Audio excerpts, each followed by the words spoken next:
Tô chegando, hein, pessoas amigas, que hoje é dia 4 de setembro de 2023 e você tá testemunhando o começo de uma nova história. Minha, claro, né? Esse é o episódio número 0 de um podcast que eu pretendo te contar e te contextualizar sobre as principais notícias do Brasil e do mundo. Alguns minutinhos só para você se informar enquanto você dirige, enquanto você trabalha, enquanto fica de bobeira descansando. Eu sou Ricardo Melo, seu anfitrião, e a gente vai falar nessa estreia sobre o que o Lula vai fazer com o seu ministro mais encrencado com a polícia, o ministro das Comunicações, Juscelino Filho. O Lula já sabe o que vai fazer com ele e você vai saber também.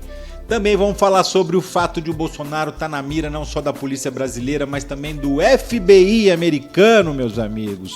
Vou te contar tudinho e também vou falar dos depoimentos do Mauro Cid, que, segundo informações que têm circulado pela imprensa, abriu o bico e está contando a história toda, não só das joias, mas também sobre o funcionamento do gabinete do ódio, a indústria de fake news do bolsonarismo.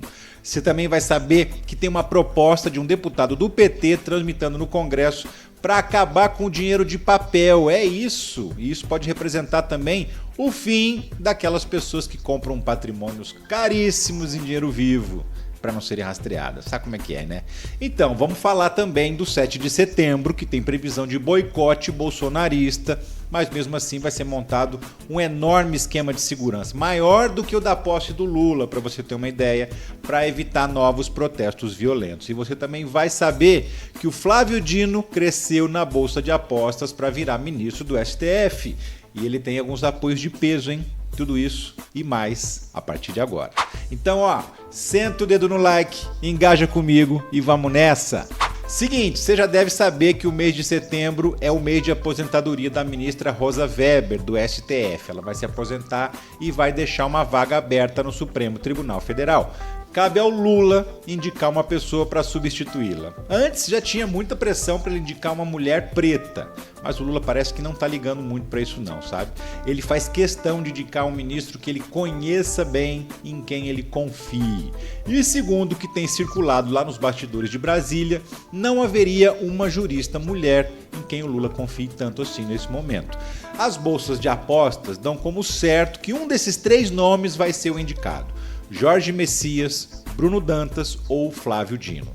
O ministro da Advocacia Geral da União, Jorge Messias, que é evangélico e é progressista também, é um dos que estão concorrendo. Dos 3, ele seria o cara que tem mais confiança do Lula, porque já tem ligação com o PT há muitos anos, trabalhou no governo Dilma também, mas ao mesmo tempo em que o Lula quer indicar alguém que ele confia, também quer indicar alguém que seja bem aceito pelo judiciário, né? Por isso que o Bruno Dantas, que é ministro do Tribunal de Contas da União, também está correndo por fora. Ele sempre foi muito elogiado pelo Lula e também é um cara que enfrenta muito o bolsonarismo lá no Tribunal de Contas da União. Ele comanda alguns processos lá e nunca deu mole pro Bolsonaro, hein? E o Flávio Dino, que vive na lista, uma hora parece mais forte, uma hora mais fraco.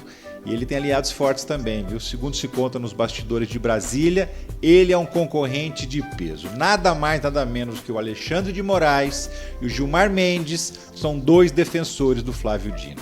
Eles já elogiaram muito o Dino pro Lula e já deixaram claro que iam gostar se ele fosse indicado. É claro que isso conta, né? Tanto conta que até o Flávio Dino, que sempre negou essa intenção, agora tá falando, talvez, quem sabe, né? Mas o presidente ainda não falou comigo sobre esse assunto. Ou seja, o Dino já admite a hipótese de ser o indicado para o STF. O que você acha do Flávio Dino como ministro do STF, hein? Me conta aí no comentário que eu quero muito saber a sua opinião. E enquanto você comenta aí, eu vou mudando de assunto mais uma vez. A situação do Bolsonaro com a justiça tá ficando cada vez pior, meus amigos e minhas amigas. E agora não é só a Polícia Federal que tá de olho nele não, viu? O Bolsonaro entrou na mira do FBI americano. Sim, queridos e queridas, o FBI está investigando umas transações suspeitas imobiliárias assim que aconteceram lá nos Estados Unidos. Segundo a investigação, o Bolsonaro e os seus parceiros são suspeitos de negociar imóveis em território americano. Esses imóveis teriam sido negociados em nome de laranjas para ocultar o verdadeiro dono. Isso complica demais a vida do Bolsonaro, porque quem comete crime nos Estados Unidos pode ficar sem ter para onde fugir se os processos dele continuarem avançando aqui na justiça. justiça brasileira, né? Vamos lembrar do caso do José Maria Marim, que é ex-presidente da CBF, teria movimentado dinheiro de corrupção em contas bancárias de bancos americanos. Só por isso ele teve um mandado de prisão internacional expedido e foi preso quando estava viajando para o exterior. E isso pode acontecer com o Bolsonaro também. Ele pode ter mandado de prisão no Brasil, mas se tentar fugir, pode até enfrentar um mandado de prisão internacional. E a coisa só se complica para ele, porque o Mauro Cid também resolveu contar tudo que sabe. Segundo tem sido divulgado pela imprensa, e o que se apurou até agora, ele meio que desistiu de proteger o Bolsonaro, sabe? Ou então tá se sentindo abandonado por ele e tal, e resolveu abrir o bico. Você deve se lembrar da quantidade de vezes que o Bolsonaro tirou o corpo fora, né? Falou que o Cid vendeu as joias por conta própria, que ele tinha autonomia para fazer isso, etc. É óbvio que essa versão não convence ninguém, mas serviu para deixar o Cid chateado. Eu até posso imaginar o pensamento, não se abandona um soldado ferido na guerra, mas esse cara tá abandonando o Mauro Cid à própria sorte.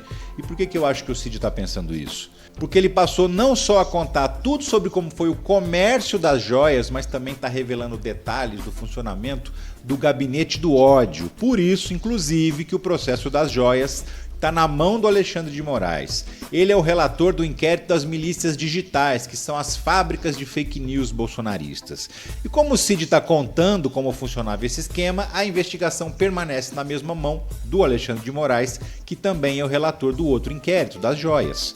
A última tentativa do Bolsonaro de escapar, se negando a prestar depoimento e dizendo que não reconhece o STF como for adequado, deu manchete, mas não vai passar disso.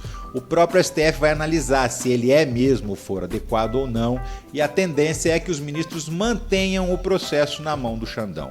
Ou seja, na prática, é um esperneio do Bolsonaro que não vai dar em nada. E aí, você ainda me pergunta, e a cadeia quando sai? Pois é, isso aí é um pouco mais difícil, porque enquanto o Bolsonaro ainda é investigado, ele não é nem denunciado ainda, é mais difícil prender. A não ser que ele faça alguma coisa para atrapalhar as investigações, é pouco provável que ele seja preso agora ainda na fase de inquérito, porque teria um custo político muito alto nesse momento, né? Uma prisão antecipada poderia reforçar o argumento dele de que é perseguido pela justiça. Então eu acredito que ele só vai ser preso mesmo depois de condenado, que deve levar um tempo ainda. Mas que vai ser preso eu não tenho dúvida. Vai sim.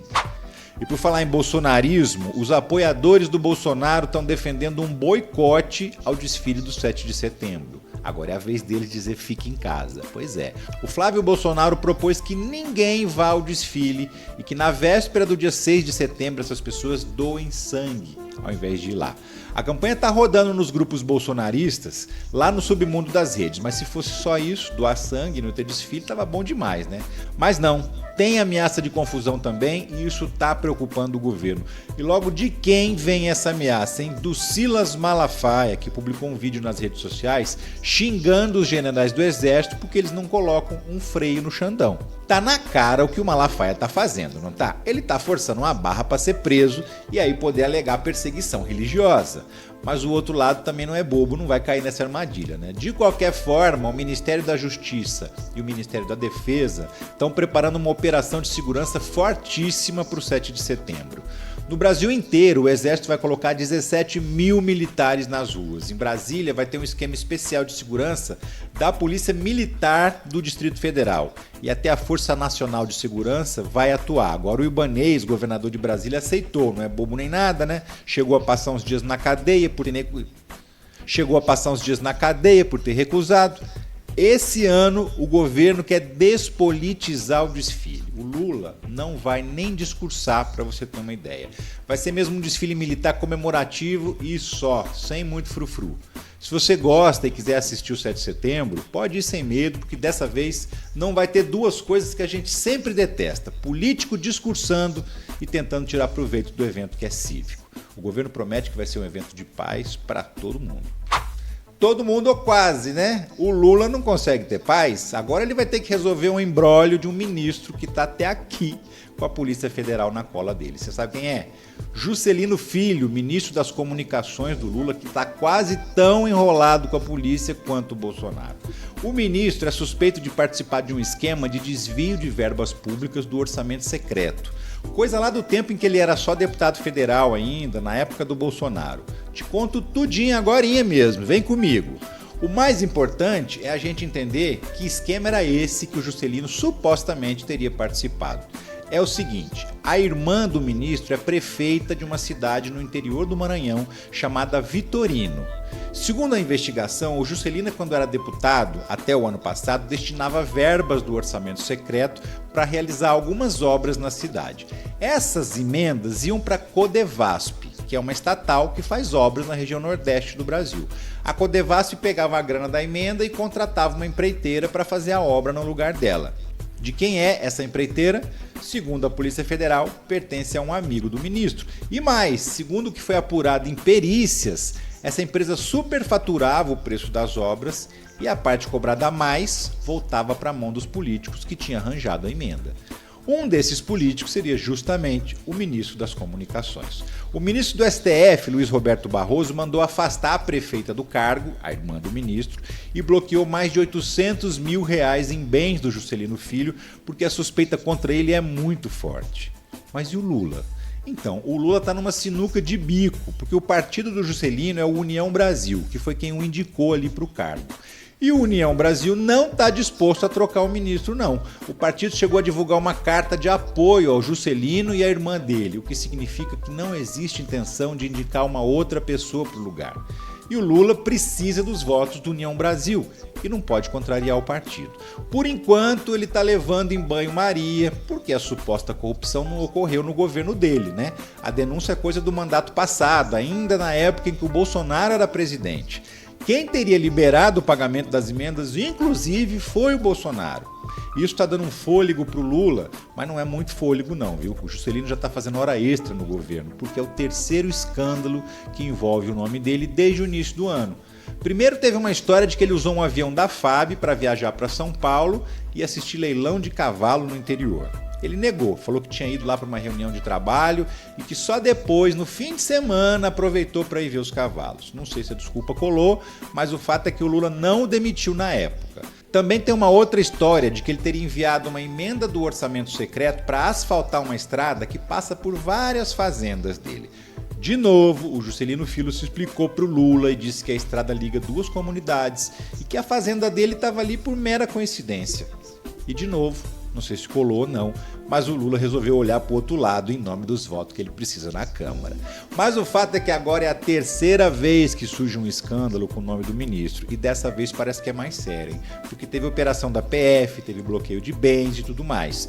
Para o Lula, certamente seria mais fácil trocar o ministro, mas faltou combinar isso com o partido dele, que não está querendo não. Mas o detalhe é que fora a União Brasil, o partido dele, os outros partidos do Centrão não estão dispostos a segurar o homem no cargo. Então, se a coisa apertar mais ainda com a Polícia Federal, é bem capaz de o Juscelino Filho cair. E tem mais uma notícia que vai deixar muitos criminosos de cabelo em pé. Um projeto de lei do deputado Reginaldo Lopes, do PT de Minas Gerais, pretende acabar com as cédulas de papel moeda no Brasil. A ideia dele é estabelecer um prazo de adaptação para transformar todas as transações em eletrônicas e acabar com o dinheiro de papel. As primeiras notas que sumiriam seriam as altas, de R$100, R$200.